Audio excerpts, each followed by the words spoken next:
तो आज का जो हमारा सेशन है वो एक लिहाज से काफ़ी ज़्यादा इम्पोर्टेंट है और कह सकते हैं कि ये हमारे जो पूरा ऑल द वे जितना भी हमारा सेशन था 7 डेज़ का, तो उसकी आप इसको जान भी कह सकते हैं, क्योंकि आप चाहे जितनी अच्छी ग्रामर लिख लें चाहे आप जितनी अच्छी आप वोकैबलरी यूज़ कर लें, लेकिन अगर आप पंचुएशन को ठीक से नहीं लगाते, पंचुएशन मार्क्स में आप गलतियां कर देते हैं, तो इट मीन्स कि आपके मार्क्स जो है वो डिडक्ट होंगे, तो आपका ये माइनस पॉइंट जो है वो हमेशा जाता है। तो पंचुएशन जो है वो बहुत ज़्यादा इम्पॉर्टेंट है, क्योंकि CSS में जो आपके एग्ज़ाम्स है, जो आपका पहला एग्ज़ाम होगा, ठीक है, पहले से मतलब ये है कि जो आपका रिटन एग्ज़ाम होगा, मैं MPT की बात नहीं कर रही, तो पहला एग्ज़ाम जो आपका होगा रिटन एग्ज़ाम, उसमें आपने लिखना ही है। तो जब आपने लिखना है और क्योंकि आपने इंग्लिश में ही राइट करना है, तो ऑब्वियसली चाहे आप पाकिस्तान अफेयर्स का पेपर अटेम्प्ट कर रहे हैं, चाहे आप करंट अफेयर्स का अटेम्प्ट कर रहे हैं, चाहे कोई साइंस सब्जेक्ट है या कोई आर्ट सब्जेक्ट है, तो पंचुएशन का ख्याल आपको रखना ही पड़ेगा। तो ये इसीलिए मैंने इसको भी ऐड किया था अपने सेशन के अंदर, और आज वो दिन आ गया है कि आज हमने इसको कवर करना है इंशाल्लाह। और जब आप यहाँ से जाएंगे, ये वाला सेशन इंशाल्लाह 1 घंटे का है, इसको करके तो इंशाल्लाह आप मुझे दुआ देंगे।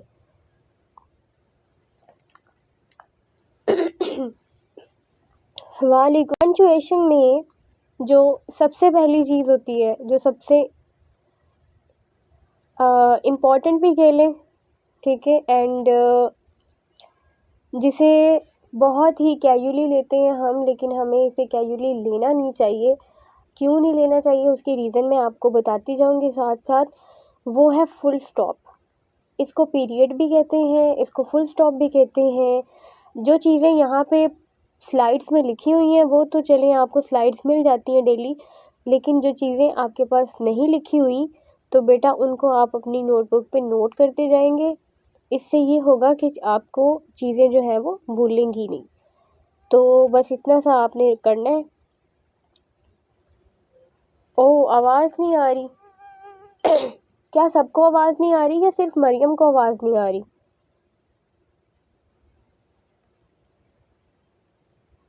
मैम हमें तो आ रही है आपके आवाज़। मरियम बेटा फिर आप अपना इंटरनेट चेक करें।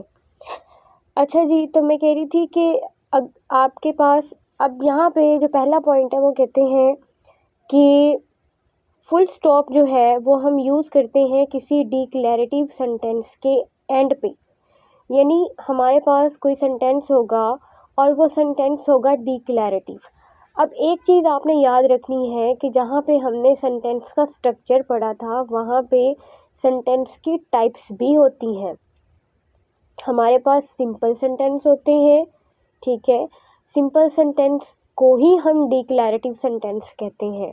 तो कोई सिंपल सेंटेंस है या कोई डिक्लेरेटिव सेंटेंस है। डिक्लेयर का मतलब भी यही होता है, ऐलान करना, वाज़े करना, किसी बात को बयान करना, मतलब कोई ऐसा जुमला, कोई ऐसा सेंटेंस जो किसी बात को बयान कर रहा हो, किसी बात के बारे में आपको इन्फॉर्मेशन दे रहा हो, लेकिन सादा हो, ना उसमें कोई ना हो, ना उसमें कोई सवाल हो, उसको कहते हैं डिक्लेरेटिव सेंटेंस।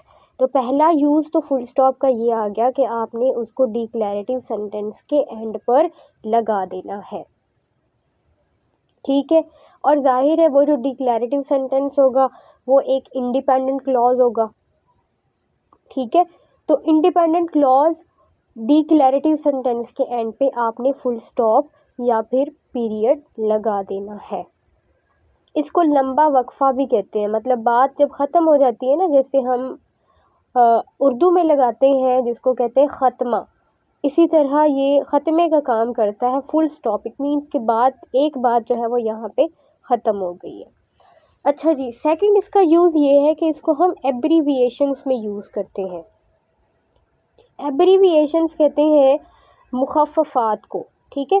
मतलब हम जो डिफरेंट ओहदे हैं या डिफरेंट प्रोफेशंस हैं, डिग्रीज़ हैं, उनके हम बाज़ औक़ात फुल फॉर्म नहीं लिखते, ठीक है, हम उनके शॉर्टकट या फिर कॉन्ट्रैक्शंस जो है वो लिख देते हैं। जैसे हम डॉक्टर को DR लिख देते हैं, मिस्टर को MR लिख देते हैं, ठीक है। इसी तरह मिस होती है, मिस को भी हम इसी तरह से लिखते हैं। मतलब काफ़ी सारी ऐसी एग्जांपल्स हैं, जैसे कि मास्टर इन आर्ट्स को हम MA लिख देते हैं, ठीक है। तो ये जो कॉन्ट्रैक्शंस हैं या फिर ये जो एब्रीविएशंस हैं, इनके दरमियान मतलब दरमियान जो है वो हम फुल स्टॉप यूज़ करते हैं। अभी तक 2 यूजेस हो गए। एग्जाम्पल में देखें, Pakistan foreign policy is based on peaceful को एग्जिस्टेंस। अब ये एक डिक्लेरेटिव सेंटेंस है, आपको पाकिस्तान की फॉरेन पॉलिसी के बारे में बता रहा है। सो दैट इज़ वाई इस सेंटेंस के एंड पर उन्होंने फुल स्टॉप लगा दिया हुआ है। इसी तरह सेकंड की अगर हम बात करें तो doctor Iqbal's vision shaped the ideology of Pakistan. तो डॉक्टर जो है, ये मेरे पास यहाँ पर एक एब्रीविएशन है और डॉक्टर के बाद फुल स्टॉप लगा हुआ है। तो ये दोनों यूजेस जो है वो ये दोनों एग्जाम्पल्स कवर करी हैं, डिक्लेरेटिव सेंटेंस वाली और फिर एब्रीविएशन वाली। नेक्स्ट हमारे पास है कॉमा। ये जितना आसान लगता है ये उतना आसान है नहीं, सो इसीलिए हमें इसको अच्छी तरह से समझने की ज़रूरत है, हमने इसको अच्छी तरह से अंडरस्टैंड करना है। कॉमा का जो पहला यूज़ है, इस यूज़ से तो सबको पता है कि हम जब हमारे पास आइटम्स होते हैं, डिफरेंट चीज़ें हैं, लिस्टें हैं, हम क्या करते हैं उस लिस्ट के अंदर जो चीज़ें होती हैं उसको हम सेपरेट कर देते हैं, ठीक है। जैसे लेट्स सपोज़ कि मुझे ग्रॉसरी लिस्ट बनानी है, तो मैं चीज़ें लिख रही हूँ, तो मैं उन चीज़ों को सेपरेट करने के लिए कॉमा लगा दूँगी। ये तो बहुत कॉमन यूज़ आ गया, एवरीबडी, इवन बच्चों को भी ये पता होगा। अच्छा, नेक्स्ट जो इसका यूज़ है वो ये है कि हम इसको यूज़ करते हैं बिफोर कोऑर्डिनेटिंग कंजंक्शंस। अब ये मैंने आपको पार्ट्स ऑफ स्पीच वाले सेशन में बहुत डिटेल से अल्हम्दुलिल्लाह बताया था कोऑर्डिनेटिंग कंजंक्शंस के बारे में। यहाँ भी मैंने लिख दिया है फैन बॉयज़, यानी कि फॉर, एंड, नॉर, बट, और, येट, सो। अब इसका मतलब ये है कि हमने कोऑर्डिनेटिंग कंजंक्शंस जब हम किसी सेंटेंस में यूज़ कर रहे हो तो हमने उनसे पहले जो है वो कॉमा लगाना है। दूसरा यूज़ ये आ गया। थर्ड यूज़ ये है कि ये फॉलो करता है इंट्रोडक्टरी एलिमेंट्स को, मतलब कि तारुफ़ी अलामात जो होंगे, तारुफ़ी बातें जो होंगी, इंट्रोडक्टरी एलिमेंट्स को ये जो है वो फॉलो करता है। जैसे हमने किसी का तारुफ़ कराना हो या आप किसी को मुखातिब करना हो तो हम जो है वो कॉमा लगा देते हैं। जैसे हम छोटे बच्चे जब हम होते थे तो हम जो है वो एप्लीकेशन लिखते थे अर्जेंट पीस ऑफ वर्क वाली, या फिर हम लेटर लिखते थे अपने फादर के नाम, तो हम कहते थे माय डियर फादर, या फिर हम कहते थे कि my best friend, my dear friend. इस तरह से मतलब हम किसी को आपने बुलाना है, किसी का आपने इंट्रोडक्शन देना है तो फिर आप जो है वो कॉमा यूज़ करते हैं। अच्छा जी, चौथा यूज़ इसका ये है कि used in non restrictive clauses. Non restrictive clauses में ये यूज़ होता है। इसको मैं आपको एग्जांपल से समझाती हूँ। फर्स्ट एग्जांपल जो है, कायदे आज़म अल्लामा इकबाल एंड सर सैयद अहमद ख़ान। अब यहाँ पे लिस्ट आ गई हमारे पास उन लोगों की, उन रिफॉर्मर्स की जिन्होंने पाकिस्तान को बनाने में जो है वो टेक पार्ट किया। तो यहाँ पे लिस्ट 3 लोग आ गए हैं, सो दैट इज़ वाई उन्होंने यहाँ पर जो है वो कॉमा यूज़ किया है कायदे आज़म एंड अल्लामा इकबाल को सेपरेट करने के लिए, और फिर उन्होंने यहाँ पे कॉमा यूज़ किया है एंड से पहले। अब एंड जो देखें बेटा, ये एक कोऑर्डिनेटिंग कंजंक्शन है और कोऑर्डिनेटिंग कंजंक्शन से पहले भी कॉमा जो है वो यूज़ हुआ है। अब यहाँ पे थोड़ी सी डिबेट होती है ब्रिटिश की और अमेरिकन की। अब जो अमेरिकन हैं, आई थिंक सो, मैं थोड़ी सी मुझे कंफर्म नहीं है बट आप कंफर्म कर लेना। बट ये है कि जो अमेरिकन हैं, आई थिंक सो, वो लगाते हैं कॉमा, और इसको शायद ऑक्सफोर्ड कॉमा भी कहते हैं, तो जो एंड से पहले वाला कॉमा होता है। और ब्रिटिश मुझे लगता है नहीं भी लगाते, तो ये थोड़ा सा है। बाकी अगर आप लगाएं तो भी ठीक है, ना लगाएं तो भी ठीक है, बट आपने ये याद रखना है कि कोऑर्डिनेटिंग कंजंक्शन से पहले आप कॉमा लगाते हैं। ये कॉमे का एक यूज़ है। अच्छा जी, नेक्स्ट जो मेरे पास सेंटेंस है वो ये है कि after the meeting the prime minister addressed the nation. Meeting के बाद प्राइम मिनिस्टर ने नेशन से खिताब किया। तो आफ्टर द मीटिंग, ठीक है, इंट्रोडक्टरी एलिमेंट्स में ये यूज़ आ गया कि तारुफ हो रहा है, मतलब कोई बात किसी की वजाहत हो रही है, कोई तमहीद बांध रहे हैं आप, कोई तारुफ दे रहे हैं, तो उससे पहले भी आप कॉमा जो है वो यूज़ करेंगे। उसके बाद used in non restrictive clauses like China which is Pakistan strategic partner supports it's economic development. China के बारे में बात हो रही है, तो चाइना के बाद उन्होंने क्या लगा दिया, कॉमा लगा दिया, ठीक है। उसके बाद उन्होंने कहा कि which is Pakistan strategic partner, जो पाकिस्तान का स्ट्रेटेजिक पार्टनर है, ठीक है। मतलब ये मॉडिफायर आ गया, आपने याद रखना है कि मॉडिफायर क्या होता है, वो वर्ड्स होते हैं या फिर कोई क्लॉज होता है या फिर कोई फ्रेज़ होता है, लेकिन वो हमें इंफॉर्मेशन प्रोवाइड कर रहा होता है। अब यहाँ पे चाइना उन्होंने लिखा और बाद में उन्होंने कहा कि ये पाकिस्तान का स्ट्रेटेजिक पार्टनर है, मतलब कि फ़र्दर इंफॉर्मेशन आपको प्रोवाइड कर रहे हैं चाइना के बारे में। उसके बाद है सपोर्ट्स इट्स इकोनॉमिक डेवलपमेंट, ठीक है। तो ये आ गया, यानी कि नॉन रिस्ट्रिक्टिव क्लॉजेस के अंदर भी आपने कॉमा जो है वो यूज़ करना है। ये 4 यूजेस आपने कॉमा के पढ़ लिए। यहाँ तक मुझे बताएं क्लियर है? तो फिर मैं अपनी स्पीड थोड़ी सी फास्ट कर लेती हूँ।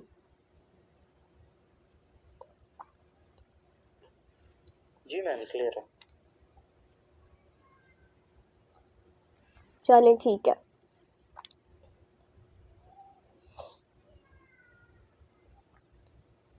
ओके, सेमीकोलन एंड कॉलन, अब ये जितने आइडेंटिकल हैं, इनके यूजेस को याद करना उतना ही डिफ़िकल्ट मुझे लगता था, लेकिन अल्हम्दुलिल्लाह मेरे कॉन्सेप्ट क्लियर हो गए हैं, तो आपके भी इंशाल्लाह हो जाएंगे।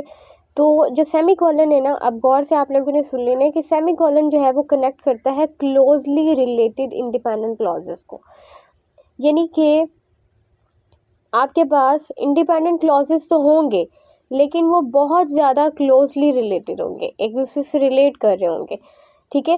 तो उनको कनेक्ट करने के लिए जो है वो हम सेमीकोलन यूज़ करते हैं। ये अक्सर औकात जो CSS के प्रेसी के पेपर होता है उसमें ये यूज़ करते हैं, स्टूडेंट्स को कंफ्यूज करने के लिए, ठीक है। डिफरेंट बातों को जोड़ के इकट्ठा करके उन्होंने लिख दिया, बीच में जो है वो सेमीकोलन लगा हुआ। तो हम तो सिंपल पैराग्राफ अगर हम रीड करें तो हमने तो कभी देखा ही नहीं, इसको बहुत कम देखते हैं, स्पेशली जब चीज़ों की लिस्ट हो तब हम इसको देखते हैं। तो वो फिर बच्चे जो है ना वो बेचारे कंफ्यूज हो जाते हैं। तो आपने ये याद रखना है कि इसका एक यूज़ ये है कि अगर आपके पास कोई से भी 2-3 जितने मर्जी इंडिपेंडेंट क्लॉजेज हों, इंडिपेंडेंट क्लॉजेज का मतलब ये है कि ऐसे क्लॉजेज यानी ऐसे सेंटेंस हों जिनको अगर आप अलग से एक सिंपल सेंटेंस बनाना चाहो तो वो बन सकते हो। तो उनको रिलेट करने के लिए उनको इकट्ठा करके अगर आपने लिखना है, आप नहीं चाहते कि आप अलग अलग सेंटेंस बनाएं, तो आप बीच में सेमीकोलन लगा के उनको जोड़ सकते हैं, ठीक है। पहला यूज़ ये आ गया।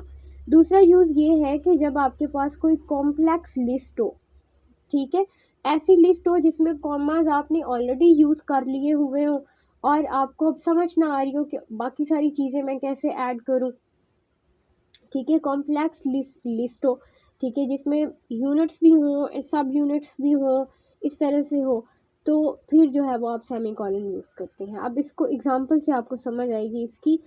पहले में देखें कि Pakistan has strong diplomatic ties with China, Pakistan के चाइना के साथ स्ट्रॉन्ग डिप्लोमेटिक टाइज हैं। उसके बाद उन्होंने यहाँ पे लगाया हुआ है semicolon. However it also maintains relations with western countries. अब देखिए दोनों एक इंडिपेंडेंट क्लॉजेज हैं, Pakistan has strong diplomatic ties with China. अलग से मैं एक सिंपल सेंटेंस इसका बना सकती हूँ, बात मुकम्मल होगी, समझ भी आ गई। लेकिन इसके बाद जो है इट ऑल्सो मेंटेन्स, हाँ जी हाँ रख दो। It also maintains relations with western countries, लेकिन ये जो रिलेशंस है वेस्टर्न कंट्रीज़ के साथ भी मेंटेन रखता है। अब दोनों सेंटेंसेस में बात पाकिस्तान के बारे में हो रही है, ठीक है, यानी कि ये दोनों क्लॉजेज इंडिपेंडेंट क्लॉजेज हैं और दोनों जो है वो एक ही चीज़ के बारे में, एक ही कंट्री के बारे में है, यानी एक दूसरे से रिलेटेड हैं। तो इन क्लॉजेस को हम मिलाने के लिए सेमीकोलन यूज़ कर सकते हैं। बाकी शक्ल तो आपने इसकी देख ली है कि ऊपर एक फुल स्टॉप है और नीचे जो है बिल्कुल नीचे इसके जो है वो एक कॉमा लगा हुआ है। अच्छा, नेक्स्ट जो इसका यूज़ है वही कॉम्प्लेक्स लिस्ट वाला, उसकी एग्जांपल देखें। The key points in the report were economic growth which improved significantly, like political stability which remained a challenge and trade relations which expanded.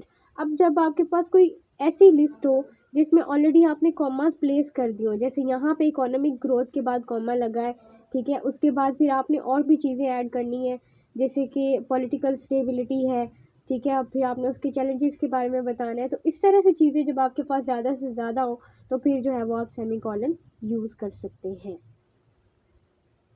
Colon जो है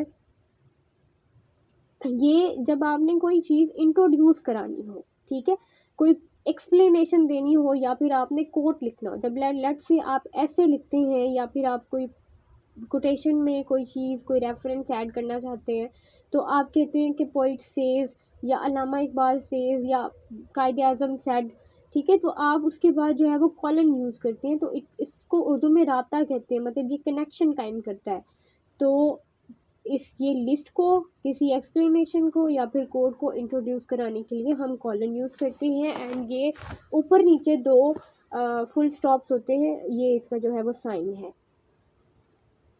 अच्छा, इसको यूज़ किया जाता है बिफोर इम्पॉर्टेंट स्टेटमेंट्स। अगर कोई इम्पॉर्टेंट स्टेटमेंट है, आप उसकी इम्पॉर्टेंस आप उसकी बढ़ाना चाहते हैं, ठीक है, आप ये कहना चाहते हैं कि एज एन ऑथर, जैसे आप लिख रहे होते हैं तो, या फिर एज ए राइटर जब आप लिख रहे होते हैं तो आप अगर एग्जामिनर को ये बताना चाहते हैं कि ये बात बहुत इम्पॉर्टेंट है तो आप जो है वो कॉलन यूज़ कर सकते हैं। एग्जाम्पल देखें, the constitution of Pakistan defines 3 branches of government, the executive, the legislature and the judiciary. इसमें आ गया कॉलन। उसके बाद कायदे आज़म एम्फेसाइज्ड 1 प्रिंसिपल। अब यहाँ पे उन्होंने जोर दे दिया, इंपॉर्टेंस बता दिया, कौन सा प्रिंसिपल था? यूनिटी। ओके, नेक्स्ट हम चलते हैं अपोस्ट्रॉफी पे। Apostrophe is very common and it seems very easy, और लेकिन इसके थोड़े थोड़े रूल्स हैं और उसमें से एक रूल जो है वो हमने कल पढ़ा भी था, आई होप आप सबको याद होगा। तो सबसे पहला इसका ये है कि ये इंडिकेट करती है पोजेशन को। पोजेशन के लिए हम इसको यूज़ करते हैं। पोजेशन के लिए यूज़ करने के अलावा भी इसके मतलब जब आप पोजेशन के लिए यूज़ करते हैं तो भी इसके आगे रूल्स हैं, सिंगुलर के लिए और प्लूरल के लिए। सो लेट्स से अगर आपके पास कोई नाउन है और वो सिंगुलर है तो आपने अपोस्ट्रॉफी उसके साथ लगानी है। तो आप पहले अपोस्ट्रॉफी मतलब कॉमा लगाएंगे, उसके बाद जो है वो फिर आप एस लगा देंगे, जैसे अहमद बैग। तो अहमद के बाद आपने कॉमा लगाना है, उसके बाद आप एस लगा देंगे तो अहमद का बैग, मतलब अपोस्ट्रॉफी या पोजेशन जो है वो शो हो जाएगी। बट अगर आपके पास नाउन जो है वो प्लूरल है, ठीक है, तो एस तो ऑलरेडी उसके साथ लगा होगा, लेकिन फिर आपने वो एस लगा ही रहने देना। जैसे पेरेंट्स है, पेरेंट्स, तो वो तो प्लूरल है, ऑलरेडी एस लगा हुआ है, तो आपने एस तो लगा ही रहने देना है। उसके बाद आपने एस के साथ जो है वो आपने ऊपर अपोस्ट्रोफी लगा देनी है, यानी कॉमा लगा देने, तो वो जो है वो पोजेशन शो हो जाएगी। फिर मैंने कल वाला रूल जो है वो मैं ही रिपीट कर देती हूँ, चलिए कोई बात नहीं। वो ये है कि मैंने कल बताया था कि अगर आपके पास 2 लोग हों और दोनों लोगों की पोजेशन आपने शो करनी हो किसी एक ही चीज़ के बारे में, तो फिर आपने ये नहीं करना कि आपने पोजेशन जो है वो दोनों के साथ अपोस्ट्रॉफी लगा देनी है, ऐसा नहीं करना। आपने लेटर वाले के साथ जो है वो अपोस्ट्रॉफी लगानी है। जैसे कल मैंने एग्जांपल भी दी थी जॉन एंड स्मिथ वाली, ठीक है, तो मार्क और स्मिथ था कि पता नहीं जॉन एंड स्मिथ था, तो उसके बारे में मैंने बताया था कि आपने सेंटेंस में जो बाद में आएगा तो उसके साथ आपने अपोस्ट्रॉफी लगानी है। एक यूज़ ये हो गया। दूसरा ये है कि इसको हम कॉन्ट्रैक्शंस में यूज़ करते हैं, लेकिन इसको फॉर्मल राइटिंग में यूज़ करना अच्छी बात नहीं है, रिकमेंडेड नहीं है। तो Pakistan history is rich with cultural diversity, ये इसका पहला यूज़ आ गया जिसमें ये पोजेशन को शो कर रही है, क्योंकि हिस्ट्री किसकी है? पाकिस्तान की है। इट मीन्स हिस्ट्री जो है वो पाकिस्तान की पोजेशन है, तो ये पोजेशन को शो कर रही है अपोस्ट्रॉफी। दूसरी एग्जांपल में the countries economy is growing steadily. अब यहाँ पे कॉन्ट्रैक्शन में यूज़ तो हो गया है, लेकिन ये कोई रिकमेंडेड बात नहीं है, आप यहाँ पे इनको लिखना चाहिए था the economy of the country is growing steadily, वो ज़्यादा अच्छा था और ये एक जो है वो फॉर्मल वे भी बन जाता, फॉर्मल राइटिंग भी आ जाती। ओके, कोटेशन मार्क मेरे पास आ जाते हैं। तो quotation mark basically use for direct speech and quotations के लिए यूज़ होते हैं। स्पीचेस हमारे पास दो तरह की होती हैं, direct speech and indirect speech. I hope all of you will be aware of the indirect speech and direct speech, but फिर भी क्योंकि कह लें कि मेरी आदत है कि मैं जो चीज़ें पढ़ूँ तो मैं फिर उसके पॉइंट्स जो है वो क्लियर कर देती हूँ। तो डायरेक्ट स्पीच में ये होता है कि आपने किसी की बात जो है वो वैसे ही दोहरा देनी है, आपने रिपीट कर देना है, जिसको कहते हैं कि कॉपी पेस्ट करना। तो आपने सेम टू सेम बात जो है वो वैसे ही दोहरा देनी है, आपने उसमें अपनी तरफ से किसी एक भी लफ्ज़ का रद्द-ओ-बदल नहीं करना, तो उसको कहते हैं डायरेक्ट स्पीच। और अगर आपने उसको अपने अल्फाज में चेंज कर दिया, अब अपने अल्फाज में चेंज कर दिया, इट डज़ंट मीन कि उसका मीनिंग चेंज हो जाए, लेकिन आपने सिर्फ उसमें प्रोनाउंस वगैरह चेंज कर दिए, ठीक है, अपने हिसाब से चेंज कर दिया, तो उसको कहते हैं इनडायरेक्ट स्पीच। अच्छा जी, कोटेशन मार्क डायरेक्ट स्पीच के लिए यूज़ होते हैं, कोटेशंस के लिए यूज़ होते हैं। जैसे हम कायदे-आज़म की कोटेशन जो है वो अक्सर कोट करते हैं, वर्क वर्क एंड वर्क, या फिर हम बहुत सारी हदीसें राइट करते हैं। तो कोई भी कोटेशन हो, कोई भी इम्पोर्टेंट कोई कॉल वगैरह हो किसी लीडर का, किसी भी फेमस पर्सन का, तो उसके लिए हम यूज़ करते हैं। उसके बाद टाइटल्स ऑफ शॉर्ट वर्क्स के जो टाइटल्स होते हैं, जैसे कि आर्टिकल्स हैं, पोइम्स हैं या फिर रिपोर्ट्स हैं, उसके लिए हम यूज़ करते हैं। एग्जांपल देखिए, Allama Iqbal said nations are born in the hearts of people, ठीक है, ये पहला कोटेशन वाला आ गया। दूसरा देखिए, the article Pakistan foreign policy highlights diplomatic strategies, Pakistan की फॉरेन पॉलिसी आर्टिकल का नाम आ गया, तो इसको भी उन्होंने कोटेशन मार्क के अंदर जो है वो राइट कर दिया हुआ है। आई होप यहाँ तक सबको क्लियर होगा। डैश, हाइफन एंड पैरेंथेसिस, ये बहुत ही आसान है, लेकिन फिर भी इनको अंडरस्टैंड करना उतना ही ज़्यादा इम्पॉर्टेंट है जितना कि दूसरी पंचुएशंस को समझना। तो dash use for additional emphasis और इंटरप्शंस, और जो हाइफन है वो कंपाउंड वर्ड्स के दरमियान यूज़ होती हैं। अब मैं आपको बताती हूँ कि एडिशनल इम्फेसिस और इंटरप्शंस के लिए डैश जो है वो कैसे यूज़ होता है।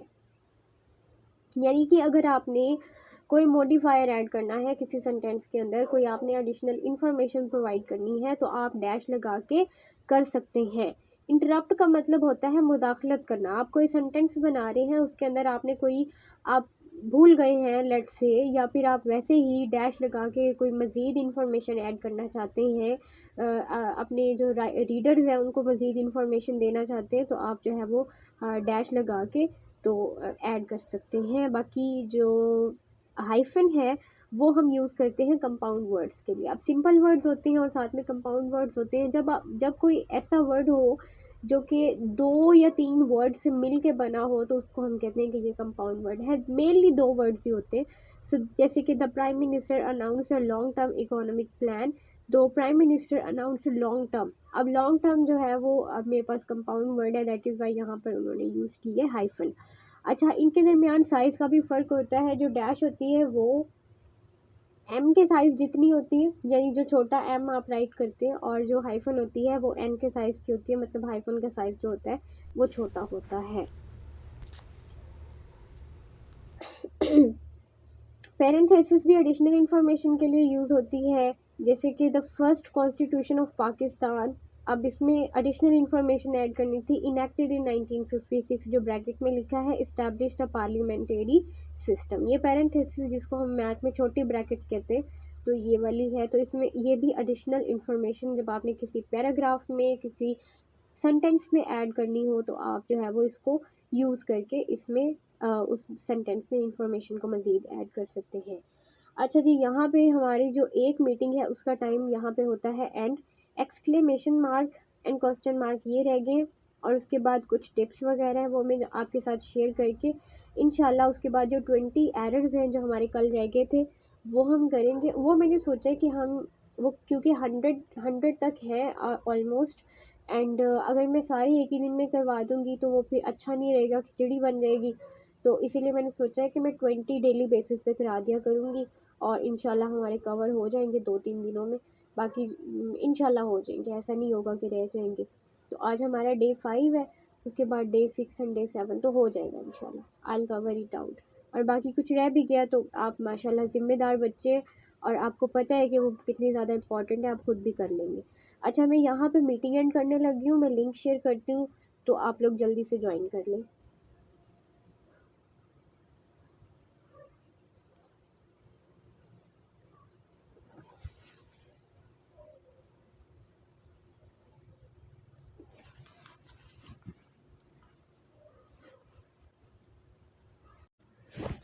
हाँ जी, वेलकम बैक। चलिए, हाँ जी, वेलकम बैक। सो यहाँ पे हम आ गए एक्सक्लेमेशन मार्क पे। अब एक्सक्लेमेशन मार्क को अंडरस्टैंड करने से पहले आपको पता होना चाहिए कि हमारे पास एक्सक्लेमेटरी सेंटेंसेस भी होते हैं। अब एक्सक्लेमेटरी सेंटेंसेस को उर्दू में हम इस्तेजाबिया जुमले कहते हैं। और इस्तेजाबिया जुमले कौन से होते हैं, ज़रा मुझे जल्दी से बता दें, अपना इंटरेक्शन शो करें।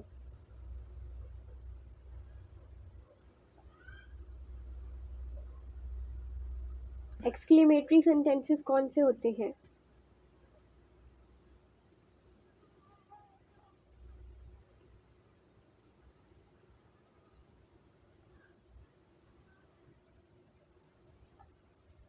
यस, एक्सप्रेशन या फीलिंग की बात हो जिसमें। एक्सप्रेशन हो, जैसे अल्लाह या हुर्रा, ताज्जुब या गम या खुशी का इजहार जब हम करते हैं।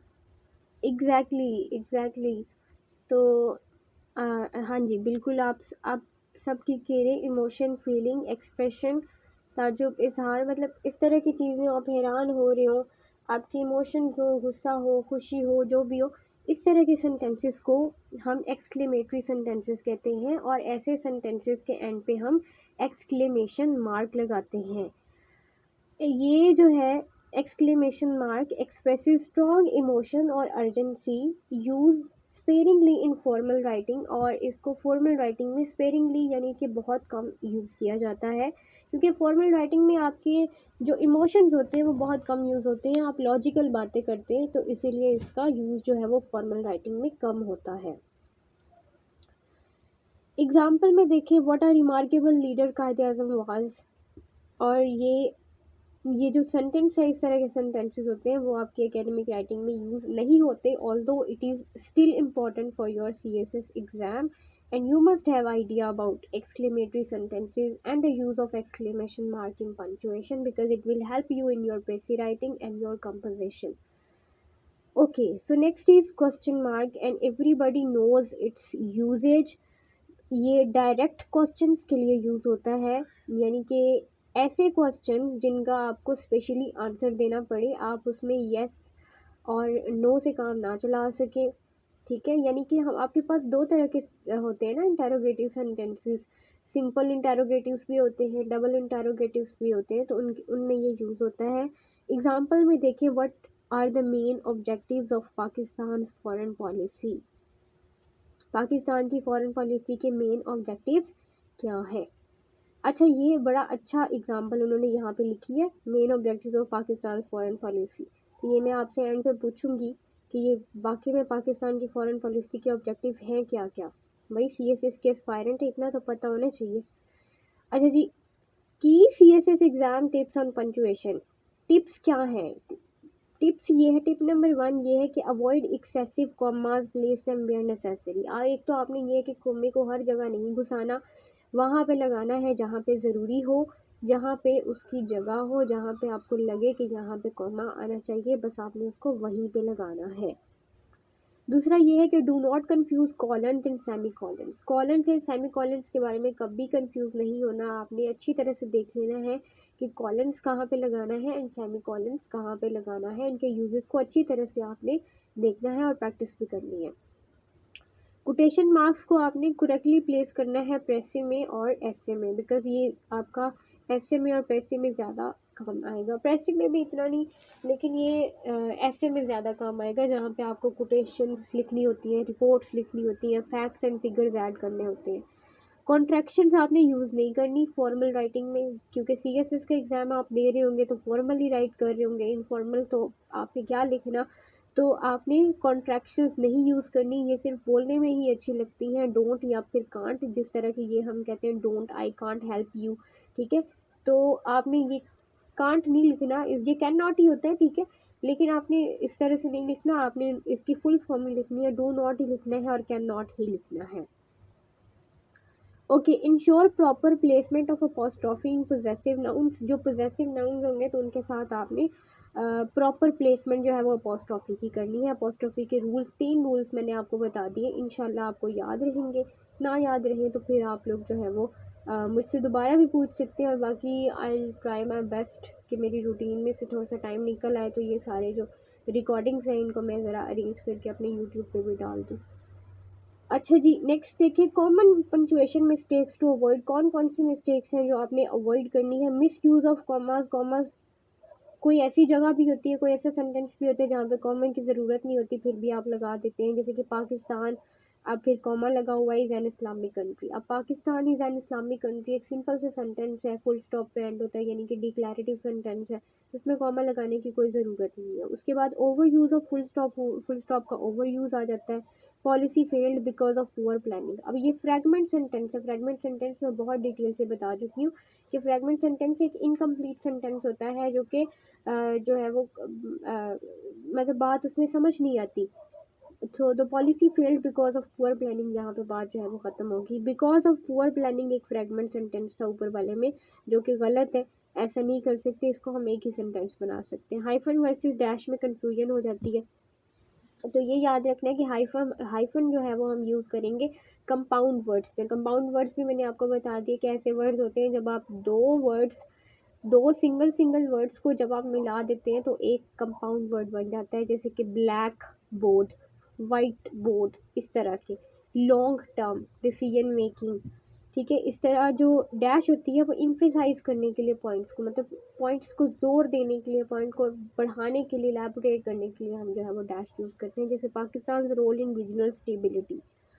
दो चैलेंजिंग, हालांकि चैलेंजिंग है, ठीक है, रिमेन्स क्रूशल, इस तरह की जो है वो कंफ्यूजन जो है हाइफन वर्सेस डैश की आ जाती है, तो आपने इस तरह से नहीं करनी।